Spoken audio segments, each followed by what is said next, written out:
Hey guys, thank you for joining me today on Godspot. So good to be with you. I want to talk to you about the story you tell yourself.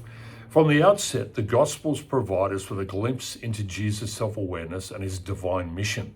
The narrative of Jesus, found in the temple at age 12 and Luke chapter 2 is particularly telling. So here he is, he's gone missing. His parents are panicked, they're looking for him, and they find him in the temple. And they're astonished because he's talking to teachers with a depth of understanding that even adults don't have about the Bible. So when a pause is in the conversation, the mother questions him in Luke 2:49 and says, what are you doing here? Why aren't you with us? But listen to Jesus' response. He says, why are you searching for me? Didn't you know I had to be in my Father's house? So this response indicates an early awareness of his unique relationship with God, whom he called his Father.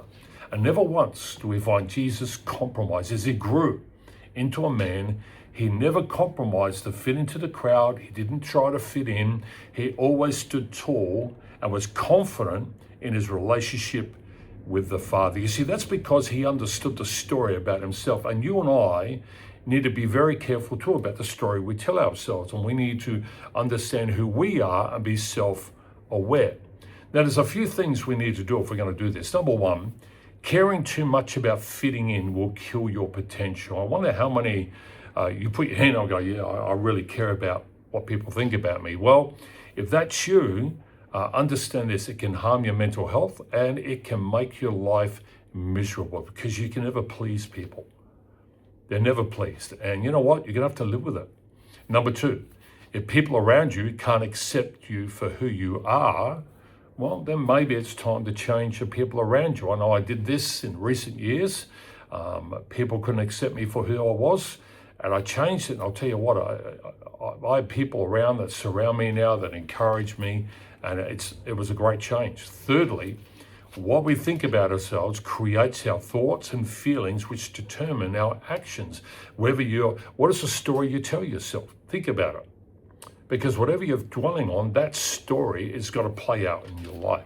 Now, research tells us that your self-story and mental toughness, grit, or resilience that you have is more important than anything else for achieving your goal in life or in business or in ministry.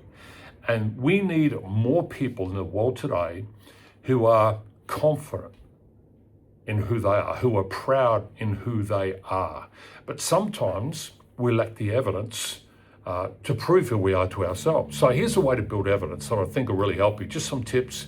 Number one, choose that 10th rep when it would have been easier to stop at the 9th. If you're doing push-ups, don't stop at the 9th push-up, go to the 10th, go the extra mile. Number two, choose to have difficult conversations when it would have been easier to avoid it. You need to press pass. Builds up evidence, confidence in who you are. Number three, choose to ask extra questions when it would have been easier to stay silent. I mean, I have a bit of a reputation. I'm the one who's going to ask the question.